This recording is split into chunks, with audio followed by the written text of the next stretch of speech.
Okay, so what I want to talk about today, welcome back, by the way, and thank you very much to all of the people who watched yesterday. I sent a message to my subscribers on my mailing list, and many of them valiantly came over and watched the video because it's had a great response. So lots of comments, which is marvelous, and YouTube is liking it a lot. So thank you very much. So if you could help me to get this one going out to as many people as possible, then I can revive my old YouTube channel, which has been lying moribund for about the last 2 years. So yeah, I picked quite an interesting, I've been doing this course, and I'll tell you a bit more about that later on in the series of videos, but it was basically all about how to pick a thumbnail without going all cheesy, as some people do, but how to pick a sort of eye-catching thumbnail which enables people to get a feel for what the emotion of the video is, rather than, or the content of the video is, without actually repeating the title of the video, because the title of the video should always be SEO orientated or search orientated. I'm going to cover that in a lot more detail later on, so don't worry. I'm going to cover all of the things that I told to my friend's son who wants to start a YouTube channel. And yeah, so basically today's video is about how to make good decisions. And the reason I wanted to share this with you is because I am absolutely terrible at making decisions normally. I mean, I've always had an issue with that. I even bought a book when I was about 16 called How to Make Good Decisions, or it might have been How to Make Difficult Decisions. I'm not quite sure. But it was a good book, and it sort of helped me a little bit. But I'm a very emotional person. I'm a creative person. I'm a very emotional person, and I find it difficult to make decisions not based on my emotions. So what I wanted to do was to, when I was thinking about, what to do next, because I've had this couple of years sort of off for various reasons, and how to get my business going again, how to get started with it, how to motivate myself to start creating traffic to the website clicksandleads.com, which is where all of my trainings and the academy is based. And I was thinking, okay, so how do I even want to do this? And if I do, how do I want to do it? And one of the things that popped into my head was I saw Rich Schefrin float past on Instagram, could it have been? And Rich Schefrin was one of my first ever business coaches, and he is brilliant, by the way. I could tell you so much about Rich. Like the amazing weekend I flew over to Florida, Delray Beach in Florida, to go to one of his amazing transformational weekends. I listened to hours and hours of him when I was going through a really bad patch back in 2011, 2012. And he is a genius, and he's a really strategic, logical thinking person. And a couple of things he taught me, I mean, there was so many things, but one of the ones was journaling. I started journaling on the 18th of January 2011. That's how old I am, right? I still think in terms of the last century. 2011. And I started journaling at the bar in Brown's Bar in Brighton. And I don't know why I remember so clearly that I was there, but I was. And my sister had just gone off to Paris to sing. I was sharing a house with my sister. I was living in her spare room, and she'd just gone off to Paris to sing. She was singing, what was it? She was at the Paris Opera House, and I think she was doing Carmen. Yeah, must have been. And I started journaling that day, and I've kept it up mostly daily ever since. And I just use, this is my current journal. It's a moleskin journal. Something about the feel of the paper I like, and the pages. And then I've got 2 empty ones lined up. I'm just thinking I might crack this one open and start personally journaling daily on this one, while keeping the other one for my to-do list and the notes I make to myself during the day about things, so that I can always find them again. And the thing that, anyway, I don't want to get too much into journaling, because the other thing that Rich taught me is what I actually came on YouTube today to tell you about, which is how to make good decisions. And what he taught me was a thing called the theory of constraints. And it sounds quite dry, and it's by a guy called Eli Goldratt, who was into quite a dry thing, which is the manufacturing process and productivity and how to work out where the problems were in your chain of events that were leading up to an outcome.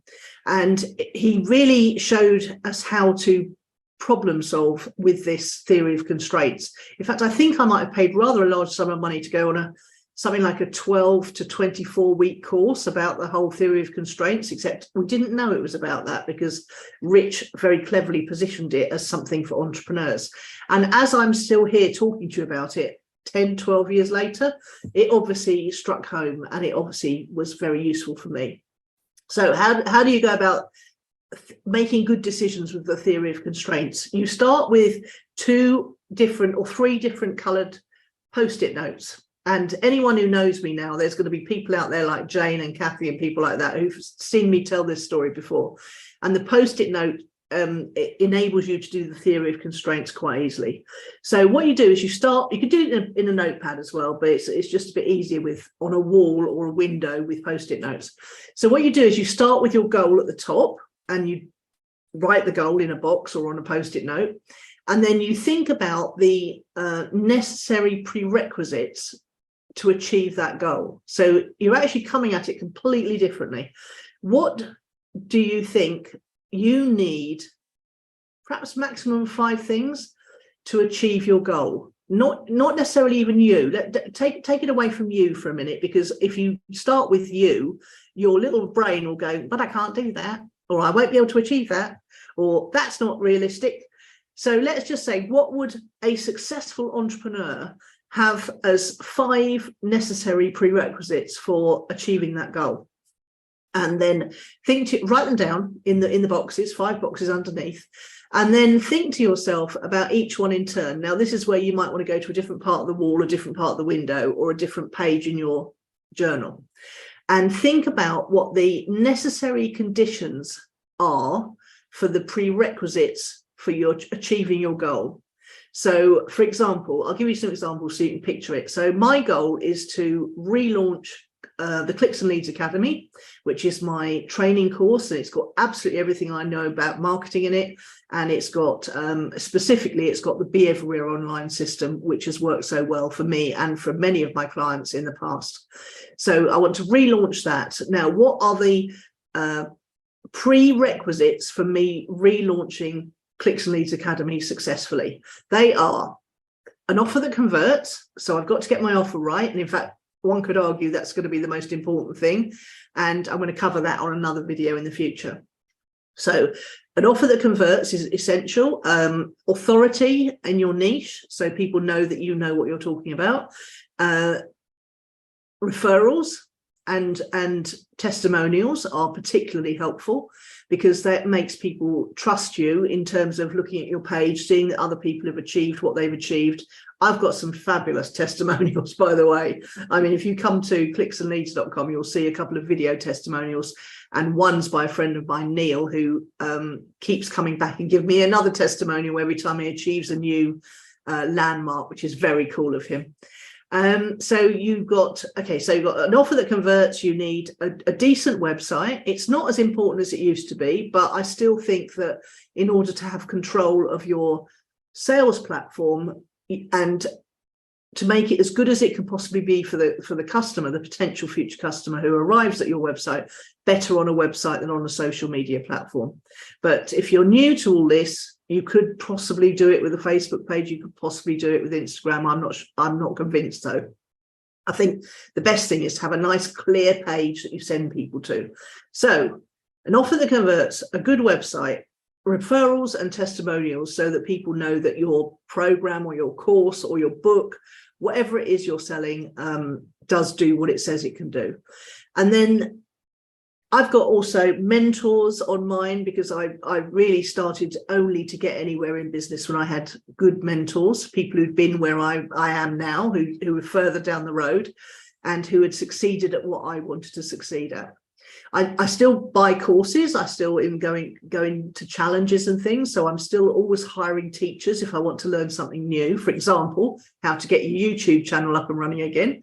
But I also have general business mentors, and then I have a couple of mentors who are, I think of as life mentors, who know me so well that they can pick up on where I'm going wrong and what my sort of personal weaknesses are. And they can say, oi, Nicola, you've already done that hole again. So that's a really important thing. But one of the most important thing that I realized I had the product, I had the offer that converts, I had the website, I've got the mentors. What I didn't have was any traffic right now. And I don't know if you know, but I've had particular problems with paying for traffic. I can just about get Google Ads working nowadays, and I'm hoping it's going to work for these videos, because you could do YouTube ads through Google Ads. But I'm going to put up 12 videos before I even think about doing ads, because I want to see what resonates with my audience. And I can't even start that really till I get all the tech sorted out. Just as an aside, I've managed to get the phone linked up to be a webcam now, but I haven't got a stand for it, which is such a ridiculous thing. I've spent the last 10 minutes before going live on this video trying to find something to stand my phone on that it would stand upright. Crazy. Anyway, so traffic is the thing I need to work out. And I suddenly occurred to me, and I went down and I listed, right, so traffic is one of the necessary prerequisites to achieving my goal. And one of the necessary conditions are the things you need to have in place to get your traffic. So to get your traffic, you need a social media presence. You need to be everywhere online for a minimum number of platforms where your customers are, ideally. And you need content. You need great content that makes people believe that you know what you're talking about and that you can help them. So these are some of the necessary conditions for the prerequisite for success in launching my business again. And so I went through all the necessary conditions and that I felt I needed in order to get traffic. And it became blindingly obvious to me, because I'd been sort of swirling around in this fog of emotion and thinking, oh, I don't know, uncertainty, doubt, emotion, you name it, it was there. And I was swirling about, and I suddenly came, as I worked through this theory of constraints thing, it became blindingly obvious to me that what I needed to do was to run my own system, my own Be Everywhere online system again, form my own business, and that the obvious way of creating easily, and I won't say effortlessly, because it hasn't been effortless, it's been fun though, creating content and disseminating it across all the social media platforms is video. I don't find it scary talking to a camera. I'm actually talking to my laptop now, and I'm trying to keep my eyes on that green dot. But when I've got my phone fixed up, or a webcam, which is also coming on Thursday, and some lights, because really the lighting in here, I mean, I've got blinds, it's sunshine. Any minute now, I'm going to go stripy like I did yesterday. So lights are coming, a phone stand is coming, a webcam is coming, so that I can actually use my phone as a second camera. And so it's all coming on Thursday. But in the meantime, I'm so determined to keep my promise to myself, to keep sharing valuable content with you, that I'm here again, looking a little bit fuzzy on Zoom, looking a little bit, what's the word, soft. The light's quite soft, but it's better than stripy, that's for sure. So going back to the theory of constraints, we've got our goal, we've got our prerequisites for success, we've got our necessary conditions that lead up to the prerequisite, each prerequisite, excuse me.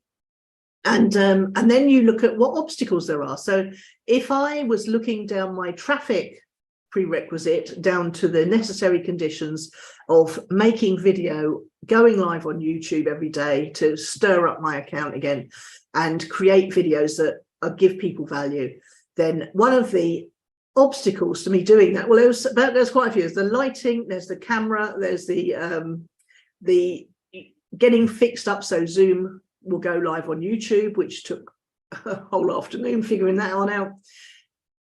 But eventually I got all the obstacles listed down, and this is where the post-it notes come in really handy. Okay, you can actually bypass a lot of this in your book, write a lot of this in your book, but when you come to the obstacles, the best way to do it is to slam them all up on a wall, go in one color post-it notes, write all the obstacles, brainstorm everything, slam it up on the wall, and then literally take them one by one and work out which one's the hardest obstacle to overcome and which one's the easiest, and run them down in order of hardest to easiest.